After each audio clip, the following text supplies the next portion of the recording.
A parte 2 de Chainsaw Man se aproxima cada vez mais de seu grande clímax. A trama vem se tornando cada vez mais grandiosa e durante todo este percurso, Denji passou por diversos momentos difíceis e cruciais para seu desenvolvimento. A questão é que o último capítulo trouxe novamente a amarga e repetitiva questão: o Denji não muda? Isso aconteceu pois outra vez o personagem se tornou cego e totalmente manipulado por seus desejos carnais.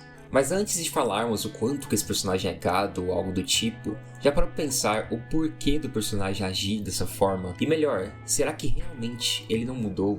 Bom, mesmo já fazendo um vídeo específico para o Denji, se mostrou muito necessário vir aqui e destrinchar melhor um ponto principal de todo o seu desenvolvimento: a hipersexualização. Antes de qualquer coisa, precisamos deixar bem claro algo quanto à escrita do protagonista. Fujimoto com o Denji faz algo que particularmente adoro em qualquer obra de ficção: um personagem verdadeiramente humano e não linear. O personagem erra, demonstra dificuldades em aplicar em sua vida novos aprendizados, possui uma grande complexidade emocional a qual dita em muitas das vezes as suas ações. E todo esse acúmulo de características faz com que o mesmo acabe desvirtuando de uma evolução gradativa e rápida. Assim como a vida real, o personagem vive em uma montanha-russa de altos e baixos, sem um rumo certo para se chegar. Denji nunca foi e nunca será um arquétipo de herói de um Battle Shonen. E para efeito de exemplificação, acho válido citar alguns personagens que possuem um desenvolvimento semelhante com o de Denji. E veja bem, eu estou comparando apenas características da escrita e não a índole dos personagens. Dito isso, eu posso citar o Bojack de BoJack Horseman, o Kendall de Succession, o Carmy de The Bear, o Shinji de Evangelion, Pum Pum de Boa Noite Pum Pum, o próprio Coringa, principalmente do último filme que muitos detestaram. Enfim, com isso esclarecido, vamos para o que realmente importa, né? A hipersexualização é a erotização precoce que acontece quando crianças ou adolescentes são expostos de forma exagerada a temas, estímulos ou conteúdos de caráter sexual.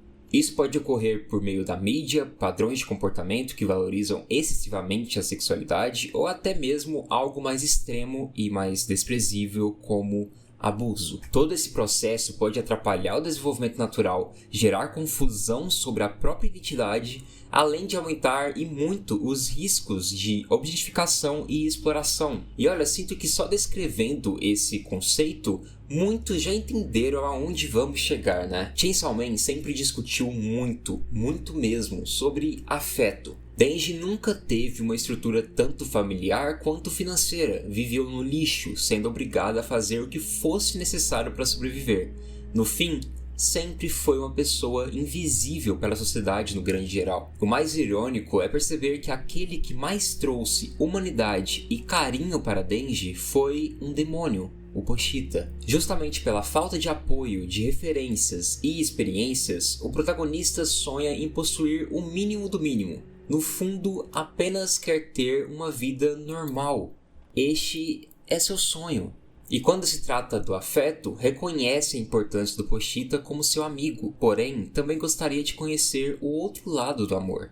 Talvez com uma namorada as coisas seriam melhores, mais simples. Não podemos nos esquecer que estamos lidando com um adolescente que ainda está, de certa maneira, interligado com a Yakuza. E bom, mesmo se livrando da Yakuza, Denji ainda se encontra em uma estrada a qual troca a sua humanidade e seu sangue pelo mínimo de conforto, que em sua ótica é o luxo que tanto almejou. Pela falta de contato com mulheres e pelo consumo de mídias sugestivas, pontualmente o personagem criou uma visão objetificada, encarando assim, à primeira vista, mulheres como uma maneira de realizar desejos sexuais. Apesar de se mover por tal luxúria, se preocupando em alguns momentos muito mais com características físicas de mulheres do que qualquer outra coisa, o personagem demonstra muito sentimento e empatia. Ou vocês acham mesmo que o Denji salvou Power por conta da promessa feita? Algo que demonstra que, mesmo possuindo falhas, o mesmo é bastante passivo, humano e longe de ser, um predador sexual. Inclusive, acho importante aproveitar este momento aqui para ressaltar o quão sem sentido é colocar Denji no mesmo grupo de personagens, sei lá, como o Meliodas, que efetivamente assediou tanto fisicamente quanto verbalmente personagens femininas. Todas essas características são apresentadas na obra em tons de piadas ou algo bastante romantizado. Ou seja, não há um desenvolvimento disso daqui. É como se a obra abraçasse essas características mesmo. E pô, isso no mínimo é de mau gosto, né? Então, calmou. Denji possui sim falhas, é sim um escravo de seus desejos, como um bom adolescente sem qualquer estrutura, mas em nenhum momento ele cruza limites. Na realidade, é o oposto, né? Geralmente cruzam limites com ele. Mas ok, continuando. Fujimoto, em vários momentos, principalmente na parte 1, traz situações onde evidencia que buscar proximidade, realização de desejos carnais,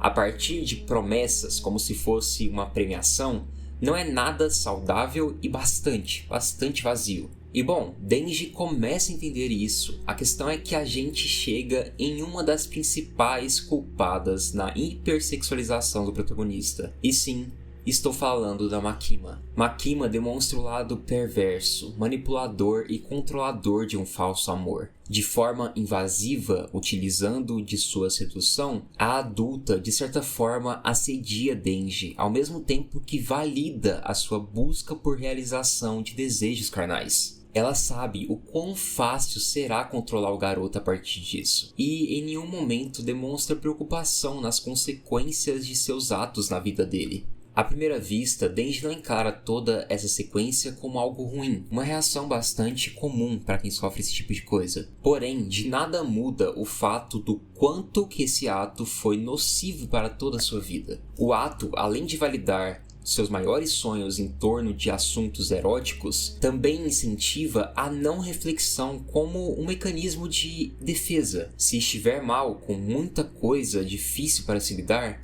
que tal pensar na realização desses desejos? A relação com Reize, apesar de se iniciar carregando marcas dessa forte característica do Denji, demonstra ser mais saudável do que o esperado. Ainda que há a presença da sensualidade aqui, a personagem traz consigo reflexões maiores sobre como Denji quer e pode viver. Reize parece querer ensinar mais sobre a vida. É como se mostrasse que há muito mais além de desejos e relações sexuais. Pode parecer pequeno, mas é por isso que temos esse destaque com a Reize querer ensinar o Denji a nadar. De uma forma poética, é ela tentando ajudar ele a lidar com a própria vida. E, é claro, outra vez a Makima precisava tomar alguma atitude. Gradativamente, Denji começa a refletir mais acerca de sua função e até mesmo de seus desejos. O trecho da Power é essencial. Sua amiga estava traumatizada por conta do demônio da escuridão e com isso começou a auxiliá-la em diversas atividades, desde básicas até algumas mais específicas. Mesmo em situações que poderiam pender para um lado erótico, Denji não enxerga dessa forma. Afinal, não há espaço para isso. Power é quase a sua irmã, e neste momento ela estava fragilizada.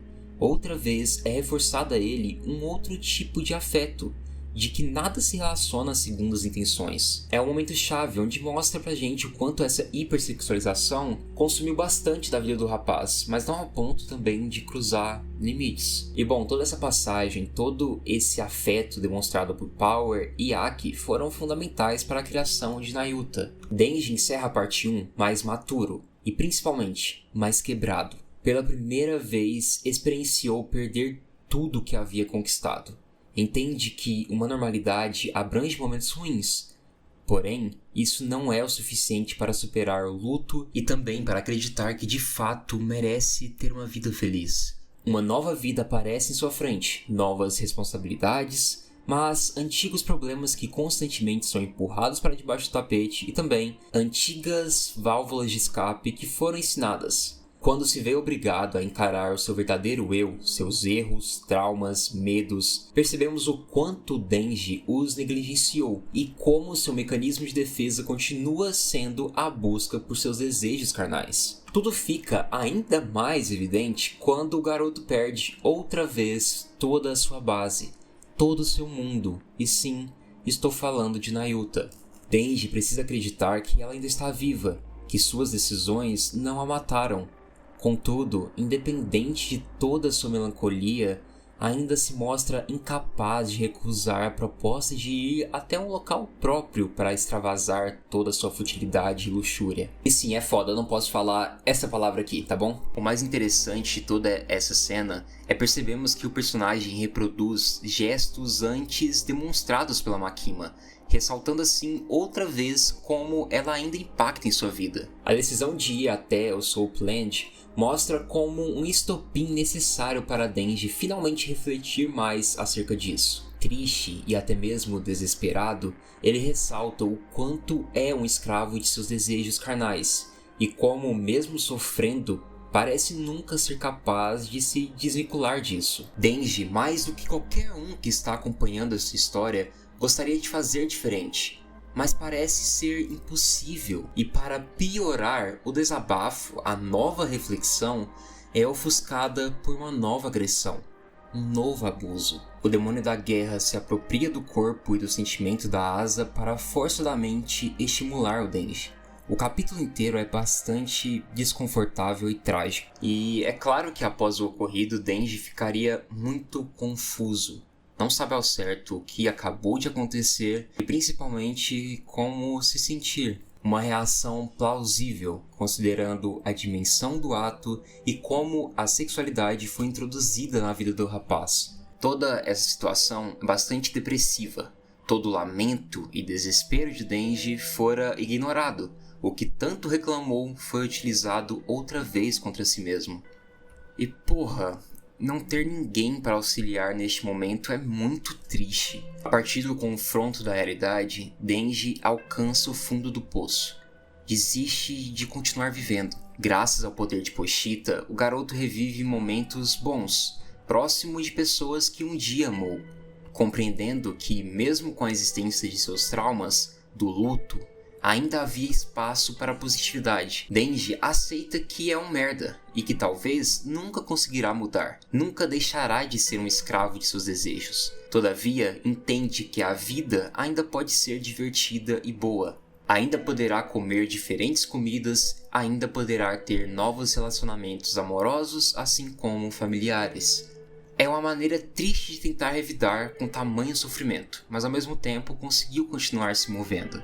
O problema é, e se o mundo acabar? Quando Denji sai do mundo do demônio da velhice, a qual ficou preso por alguns capítulos em prol de um plano maior do demônio, encontra um mundo cada vez mais arruinado. Tudo em sua volta está coberto por chamas, desde sua reputação como Chainsaw Man e seu estado mental, até o meio físico. Quais serão seus próximos passos? Sobra apenas escorar nas pequenas migalhas de afeto. O personagem se emociona ao descobrir que ao menos uma pessoa gosta dele, quando no fundo nem ele mesmo se suporta mais. O problema é quando até isso remete ao que Makima ensinou. Denji abraça o caos ao seu redor e até mesmo incentiva outros a fazer o mesmo. Se existe algo muito complexo rolando, apenas foque em algo divertido e se distraia. Isso vai te fazer ficar menos triste, né? Através do Demônio do Fogo, o Fujimoto faz questão de deixar ainda mais explícita tamanha discussão em torno do protagonista. A partir do embate dos dois personagens, é ressaltado o quanto Denji, mesmo em sua melhor versão, o Chainsaw Man, cometia diversos erros se distanciando e muito de uma figura heróica. Inclusive, de forma direta, o demônio pontua que o garoto não mudou nada. Denji utiliza de seus poderes para salvar aqueles que são convenientes. Existe algo muito pessoal em todas as ações desse herói, e é por isso que na maior parte das vezes se preocupa muito em salvar mulheres. Além disso, utiliza a sua forma de Chainsaw Man para se escorar em uma maneira fácil de receber atenção e carinho. Denji se odeia, então é óbvio que ele nunca vai achar que alguém vai gostar dele por ele ser o Denji. Algo também que é reflexo da relação com a Makima, olha só. E bom, descobrir que de suas negligências com o Chainsaw Man, pessoas morreram, como um jovem no início da parte 2, a qual foi ignorado, pois o Denji preferiu salvar um gato, reforça a ideia de que o mesmo fez a pior coisa que um dia já fizeram com ele. Denji, encarando todos os pontos levantados, reforça as duras palavras de Makima. Alguém como ele não merece ser feliz. Além de sentir que destruiu sua própria família diversas vezes, suas atitudes também afligiram diversas outras famílias. Todo o frágil otimismo de continuar vivendo para experienciar coisas boas se esvai. Justamente por isso, aceita se tornar uma arma caso necessário. Não se importa mais com ele mesmo. Talvez o melhor era só sumir.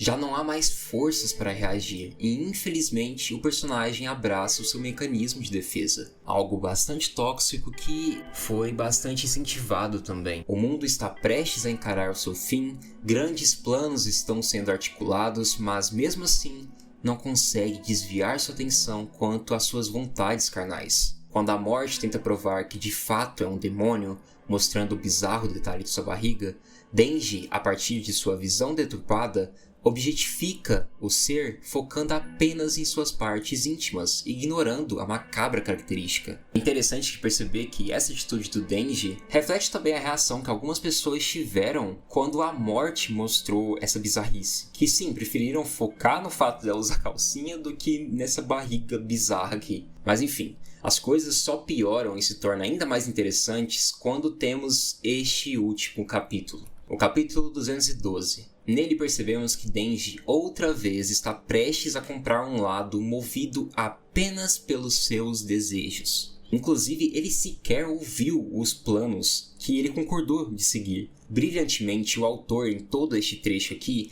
retorna com a Fumiko para ser aquela que instiga e valida ainda mais o comportamento nocivo do personagem. Fumiko foi introduzida na parte 2, carregando diversos mistérios. E aqui entendemos que ela é um agente da segurança pública e possui um contrato com o demônio das IST, ou DSTs, né? Descobrimos que esse contrato foi feito quando ela era ainda uma criança, assim como Denji. Pontualmente, Fumiko representa aquilo que Denji podia ou ainda pode ser. Fumiko, através de seu contrato, possui a habilidade de criar um clone seu a partir da realização de uma relação sexual. Sabemos que existem diversas Fumikos em diversos países, o que evidencia o quanto em sua trilha acabou deturpando sua visão e experiência em torno da erotização. Ela é um resultado extremo da hipersexualização. Fumiko é abusiva, inconveniente e estranhamente vazia. Parece que ela não se encaixa, parece que roubaram algo dela. E bom, sabemos o que é. Talvez a sua inocência, né? Tudo isso é complexo, pois possivelmente a mesma sofreu muito durante toda a sua vida. Afinal de contas, fez um contrato tão delicado quando possuía apenas 14 anos. Ela não teve a mesma sorte de encontrar alguém empático como Pochita. Ela não teve a mesma sorte de ter tido pessoas parecidas como Aki e Power, que ao menos serviram como um apoio na vida de Denji. É pesado perceber que Fumiko oferece uma foto sua, íntima, a Denji, a fim de controlá-lo pela erotização mais uma vez, pois ressalta o quão alheia a mesma já é com sua intimidade e o quanto ela instiga Denji a abraçar o seu refúgio, como se oferecesse uma droga a um viciado. Em algum momento pode ter sido sim engraçado esse foco do Denji em tais desejos. A questão é que já faz um bom tempo que isso apenas é trágico e triste. Você pode desgostar de todas essas situações que o Denji acaba sendo submetido, pois afinal é sim desconfortável vê-lo caindo em suas próprias armadilhas. Mas é importante ressaltar que é justamente este o intuito de sua escrita. Claro que pode ser bastante frustrante, mas outra vez isso apenas demonstra o quão humano e bem escrito o personagem é. Então eu super entendo quem ficar desconfortável com essa temática ou até mesmo desgostar para o rumo que o Denji está indo, mas eu sinto que isso de nada se relaciona com qualidade, até porque tudo isso daqui é muito bem justificado por todos os acontecimentos do Denji desde a parte 1. Pode soar estranho, mas um desenvolvimento nem sempre é para um rumo positivo, tá, gente? Denji mudou e muito, se tornou mais consciente de seus medos, de sua depressão e de seus traumas. Todavia, não é simples abandonar algo que se fez tão presente e tão incentivado em sua vida. Em muitos momentos, sinto que as pessoas desgostam de personagens mais humanos, pois simplesmente não querem se enxergar em uma obra de ficção. Toda essa reflexão que o Fujimoto traz a partir do Denji é sim bastante preciosa, principalmente quando entendemos que Chainsaw Man é uma obra extremamente popular. O autor demonstra as consequências terríveis e as situações desprezíveis de uma vítima dessa hipersexualização e desses abusos. E além disso, acaba trazendo uma camada em torno do vício em pornografia. Uma reflexão que pode abranger qualquer um, seja leitor da sua obra ou não, ou até mesmo o próprio autor. E pô, sério, esses dois temas são muito atuais. É bizarro quando, sei lá, você está querendo consumir um jogo, aí tu vê uns anúncios ou uns trechos como isso. Como se houvesse essa emergência de sexualizar tudo que você consome. Mas enfim, essa é uma discussão muito longa e eu não sou um puritano ou algo do tipo, tá? Mas era só mostrando que de fato isso existe, isso é real. Denji não merece sofrer ainda mais para aprender. É necessário um verdadeiro suporte para ajudá-lo a encarar e enfrentar tudo isso. Porém, infelizmente, é difícil demais enxergar isso acontecendo. Mas bom, vamos continuar torcendo por ele. Eu tentei ser mais direto quanto às temáticas que eu queria abordar aqui, principalmente porque eu já destrinchei bastante sobre esse personagem, tanto nesse vídeo específico, quanto também nos vídeos semanais. Mas eu queria trazer mais essa discussão e essa minha opinião, principalmente porque eu vi que a comunidade estava bem agitada sobre essa temática, e é muito bom, é muito interessante isso. E particularmente gosto da forma que o Fujimoto trabalha a temática, mas novamente, é óbvio que em alguns momentos eu também fico revoltado e também fico desconfortável, pois afinal, o Fujimoto sabe escrever, e essa é a intenção dele nesses momentos. Mas eu quero saber de vocês. Não se esqueçam de deixar aí embaixo seus comentários. Quero saber o que vocês acharam do vídeo, principalmente sobre toda essa temática. E bom, vejo vocês na próxima. Muito obrigado pela atenção, pelo carinho. Quero mandar um salve especial para todos os membros que ajudam diretamente com todo esse projeto. Muito obrigado de verdade e até mais.